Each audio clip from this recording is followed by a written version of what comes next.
Et salut à tous, c'est Victor, j'espère que vous allez bien. Aujourd'hui on se retrouve pour une nouvelle vidéo.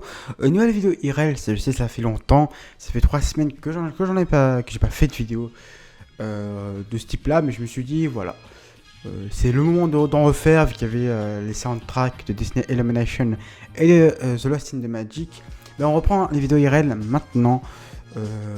Voilà, donc dites-moi si ça vous plaît dans les commentaires et à lâcher un petit pouce bleu et évidemment à partager la vidéo ou la chaîne si la vidéo vous plaît et que la chaîne vous plaît évidemment. Bref, on commence donc cette vidéo. Je vais donner mon avis sur les 25 ans de Disneyland Paris.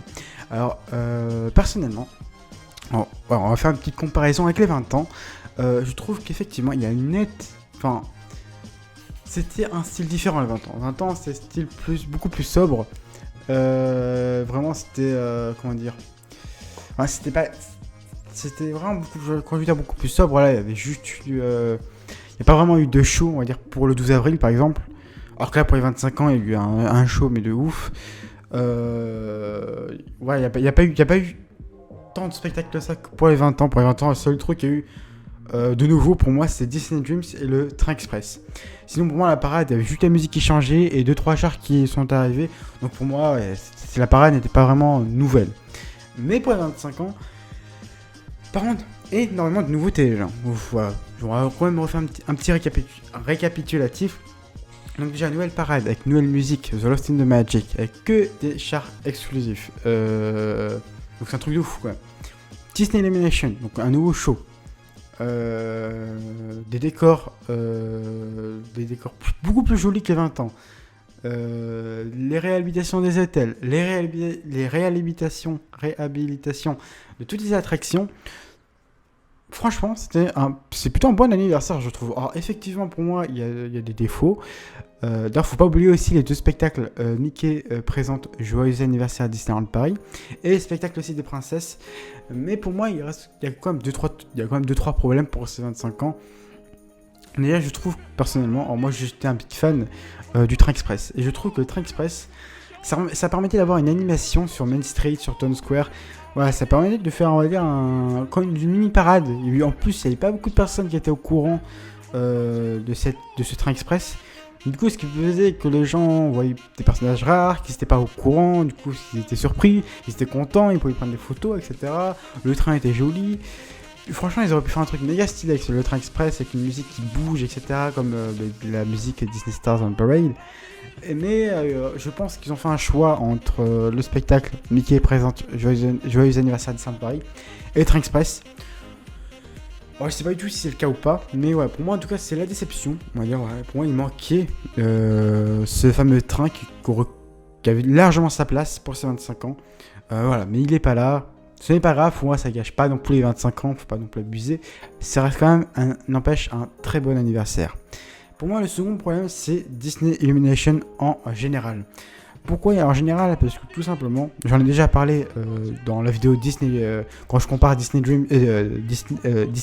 Illumination et In the Dream. Déjà, c'est le même spectacle.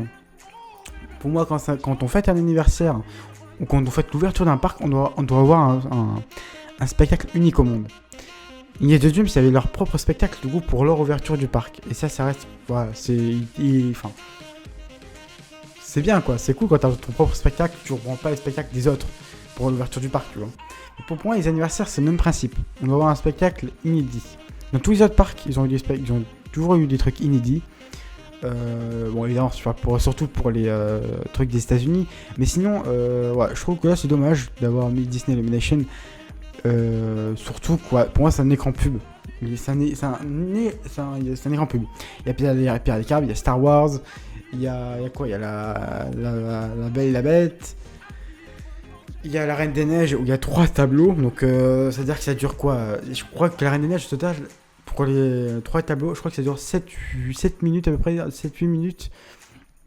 Donc quand même, ce qui est énorme pour un spectacle juste de la... Enfin, ce qui est censé, on va dire, représenter le film en quelques minutes. Les autres ça durait 3 minutes, voire 4 grand max. Mais la 7 minutes pour la Reine des Neiges, je trouve que ça faisait trop. Vraiment beaucoup trop. Du coup, pour moi, Disney Illumination, pour moi, je suis déçu du coup. Là, déjà qu'on a le même spectacle que In the Dream, on n'a pas un spectacle unique. Je suis déçu que ce soit un écran de pub. Je suis déçu qu'il y ait, je sais pas combien le triple du temps pour la Reine des Neiges. Le seul truc qui est positif, je trouve, pour Disney Illumination, j'aime bien les effets de feu d'artifice et aussi j'aime bien la musique de début et de fin.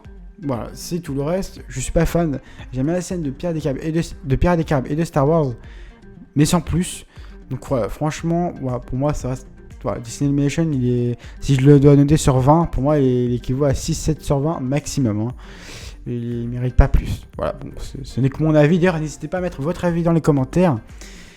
Et puis voilà, sinon franchement voilà, c'est plutôt un bon anniversaire et du coup évidemment je suis plutôt content de cet anniversaire, même si je n'ai pas pu encore aller à Disneyland Paris, vu comme vous le savez que j'habite à Bordeaux. Mais voilà, en tout cas voilà, c'est compliqué. J'espère en tout cas que cette vidéo vous aura plu. Si c'est le cas, n'hésitez pas à lâcher un petit pouce bleu, à la partager. En tout cas, nous on se retrouve très très vite pour une nouvelle vidéo sur Disneyland Paris. Sur ce les gens, ciao, over.